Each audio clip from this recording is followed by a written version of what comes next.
Ullal press ಕ್ಲಬ್ನಲ್ಲಿ grand Mufti Ullal ದರ್ಗಾ ಸಂಯುಕ್ತ ಜಮಾತ್ ಕಾಜಿ Kanthapura AP Aboobacker Musliyar ಯಾತ್ರೆಯ ಕುರಿತಾಗಿ ಪತ್ರಿಕಾಗೋಷ್ಠಿ ನಡೆಸಲಾಗಿದೆ. ಸಿದ್ಧತೆಗಳನ್ನು ಮಾಡಿದ್ದೇವೆ,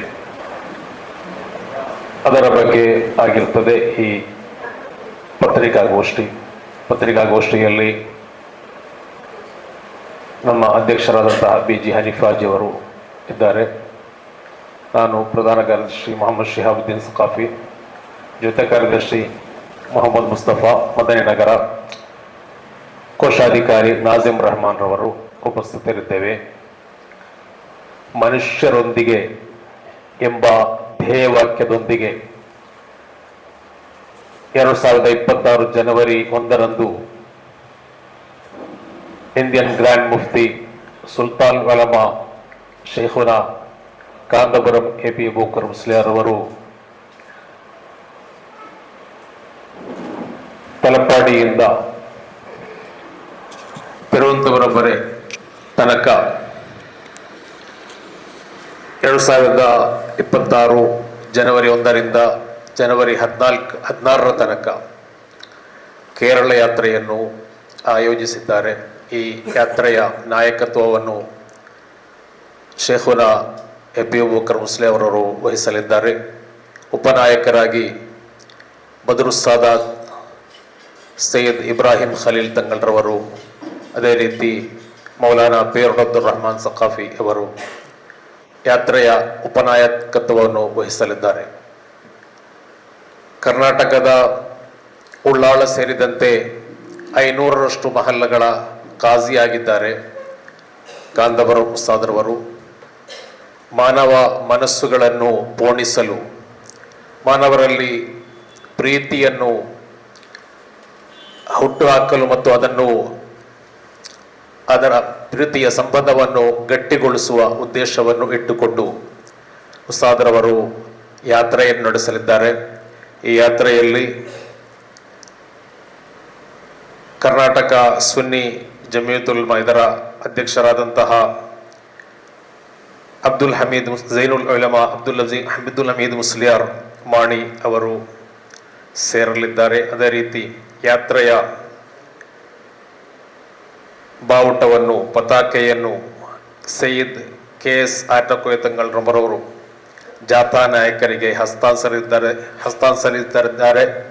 ಅದೇ ರೀತಿ ಕರ್ನಾಟಕ ವಿಧಾನಸಭಾ ಅಧ್ಯಕ್ಷರಾದಂತಹ UT ಖಾದರ್ ಅವರು ಯಾತ್ರೆಯ ಜಿಯಾರತ್ ಕಾರ್ಯಕ್ರಮದಲ್ಲಿ ಸಂದೇಶ ಭಾಷಣ ಮಾಡುವರು. ದರ್ಗಾ ಅಧ್ಯಕ್ಷರಾದಂತಹ BG ಹನೀಫಾಜ್ ಅವರು ಪ್ರಾಸ್ತಾವಿಕ ಭಾಷಣ ಮಾಡಲಿದ್ದಾರೆ. ಅದೇ ರೀತಿ ಕರ್ನಾಟಕ ಸುನ್ನಿ ಜಮಿಯತುಲ್ ಉಲಮಾ ಇದರ ಜನರಲ್ ಸೆಕ್ರೆಟರಿ ಆದಂತಹ ಹುಸೇನ್ ಸಾದಿ ಕೇಸರವರು, ಅದೇ ರೀತಿ ಕರ್ನಾಟಕ ಮುಸ್ಲಿಂ ಜಮಾತ್ ಅಧ್ಯಕ್ಷ ಡಾಕ್ಟರ್ ಮೊಹಮ್ಮದ್ ಫಾಜಿಲ್ ರಜ್ವಿ ಇನ್ನಿತರ ಅನೇಕ ಗಣ್ಯರು ಈ ಜಿಯಾರತ್ ಕಾರ್ಯಕ್ರಮದಲ್ಲಿ ಪಾಲ್ಗೊಳ್ಳಲಿದ್ದಾರೆ. ಯಾತ್ರೆಯ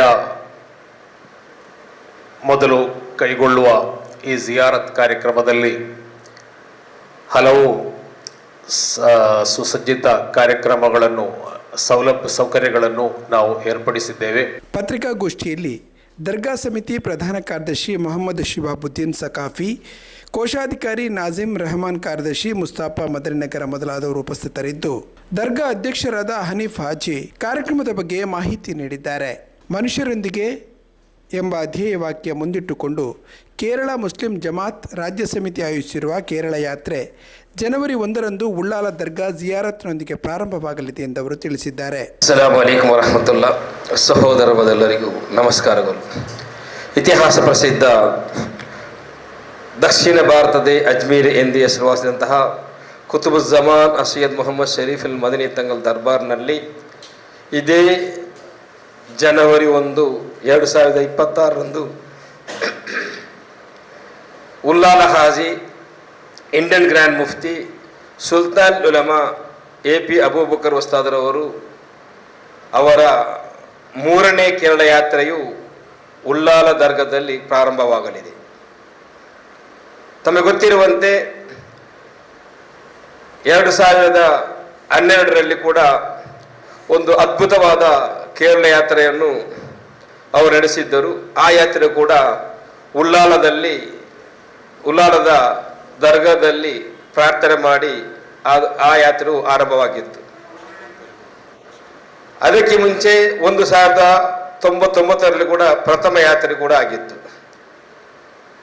ತದನಂತರ 2014ರಲ್ಲಿ ಕರ್ನಾಟಕ ಯಾತ್ರೆ ಕೂಡ ಅವರು ಮಾಡಿದ್ದರು.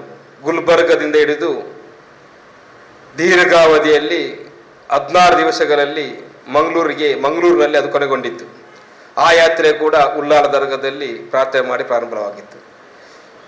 ಇವತ್ತು ಅವರು ನಮ್ಮ ಉಳ್ಳಾಲದ ಹಾಜಿ ಕೂಡ ಆಗಿರುತ್ತಾರೆ. ಉದ್ದೇಶ ಮನುಷ್ಯರಿಗಾಗಿ ಎಂಬ ಉದಾತ್ತ ವಾಕ್ಯದೊಂದಿಗೆ ದಯದೊಂದಿಗೆ. ತಮಗೆಲ್ಲ ಗೊತ್ತಿರಬಹುದು, ನಮ್ಮ ಹಾಜಿ ಸುಲ್ತಾನ್ ಉಮಾ ಇಂಡಿಯನ್ ಗ್ರ್ಯಾಂಡ್ ಮುಫ್ತಿ ಅಬೂಬಕರ್ ಮುಸ್ಲಿಯಾರ್ ಅವರು ಸಾಧಾರಣ 90 ವರ್ಷದ ಹತ್ತಿರದ ಪ್ರಾಯದವರು.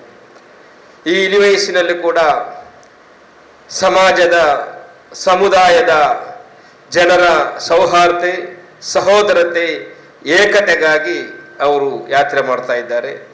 ಈ ಯಾತ್ರೆಗೆ ಬೇಕಾಗಿ ಉಳ್ಳಾಲದಲ್ಲಿ ಬಂದು ಪ್ರಾರ್ಥನೆ ಮಾಡುವಾಗ, ಜಿಯಾರತ್ ಮಾಡುವಾಗ ಅದಕ್ಕೆ ಬೇಕಾಗಿ ಎಲ್ಲ ಸೌಕರ್ಯಗಳನ್ನು ಕೂಡ ನಾವು ಮಾಡ್ತಾ ಇದ್ದೇವೆ. ಅದರ ಪೂರ್ವಭಾವಿ ಸಭೆ ಕೂಡ ನಿನ್ನೆ ನಮ್ಮ ಕರ್ನಾಟಕ ರಾಜ್ಯದ ಸನ್ಮಾನ್ಯ ಸಭಾಧ್ಯಕ್ಷರಾದಂಥ ಸ್ಪೀಕರ್ ಸಾಹೇಬ್ ನೇತೃತ್ವದಲ್ಲಿ ನಡೆದಿದೆ. ಸರ್ಕಾರಿ ಇಲಾಖಾ ಮಟ್ಟದ ಮೀಟಿಂಗ್ ಆಗಿತ್ತು. ಈ ಪತ್ರಿಕೆ ಮೂಲಕ ತಮಗೆಲ್ಲರೂ ತಿಳಿಸಿದ್ದೇನೆಂದರೆ, ಗೌರವಾನ್ವಿತ AP ವಸ್ತಾದರವರು ಕೇವಲ ಕೇರಳ ಮಾತ್ರಕ್ಕಲ್ಲ, ಕರ್ನಾಟಕದ 500 ಮೊಹಲ್ಲಗಳಲ್ಲಿ ಅವರು ಹಾಜಿಯಾಗಿರುತ್ತಾರೆ. ಆದ್ದರಿಂದ ಕರ್ನಾಟಕದ ಎಲ್ಲ ಮೂಲೆಗಳಿಂದಲೂ ಕೂಡ ನಾಳೆ 1 ತಾರೀಖರಂದು ಆ ಉದ್ಘಾಟನೆಗೆ, ಆ ಪ್ರಾರ್ಥನೆಗೆ ಎಲ್ಲ ಜನರು ಭಾಗವಹಿಸಲಿಕ್ಕಿದ್ದಾರೆ. ಈ ಪತ್ರಿಕೆ ಮೂಲಕ ಎಲ್ಲ 500 ಮೊಹಲ್ಲ ಮತ್ತು ಇನ್ನಿತರ ಎಲ್ಲ ಕರ್ನಾಟಕ ರಾಜ್ಯದ ಎಲ್ಲ ಜನರಿಗೂ ತಿಳಿಸಿದೇನೆಂದರೆ, ಆ AP ವಸ್ತಾದರವರ ಯಾತ್ರೆಗೆ ನೀವೆಲ್ಲರೂ ಬಂದು ಭಾಗವಹಿಸಬೇಕು. ಅದೇ ದಿವಸ ಸಾಯಂಕಾಲ 4 ಗಂಟೆಗೆ ಕಾಸರಗೋಡಿನಲ್ಲಿ ಒಂದು ಪ್ರಚಾರ ಸಭೆ ಕೂಡ ನಡೆಯಲಿಕ್ಕಿದೆ. ಧಾರ್ಮಿಕ ಸೌಹಾರ್ದತೆ, ಮಾನವೀಯ ಏಕತೆ ಮತ್ತು ಭಾವೈಕ್ಯತೆಯನ್ನು ಸಾರುವ ಈ ಯಾತ್ರೆಗೆ ಕೇರಳದ 17 ಕೇಂದ್ರಗಳಲ್ಲಿ ಸ್ವಾಗತ ಸಮಾರಂಭಗಳು ನಡೆಯಲಿದೆ ಎಂದರು. ಪರಿಶುದ್ಧವಾದ ಕುರ್ಆನ್ 4444 ಆಯತುಗಳಲ್ಲಿ ಹೆಚ್ಚಿನ ಕಡೆಗಳಲ್ಲಿ ಅಲ್ಲಾಹು ತಾಲಾ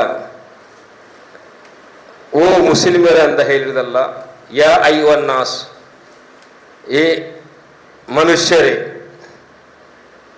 ಮನುಷ್ಯರೆಂದು ಹೇಳುವಾಗ ಎಲ್ಲರೂ ಒಂದೇ.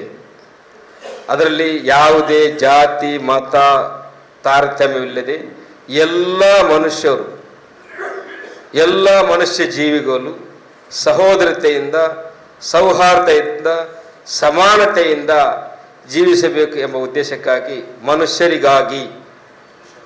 ಮನುಷ್ಯರೊಂದಿಗೆ ಎಂಬ ಧ್ಯೇಯ ವಾಕ್ಯವನ್ನು ಅವರಿಟ್ಟಿದ್ದಾರೆ.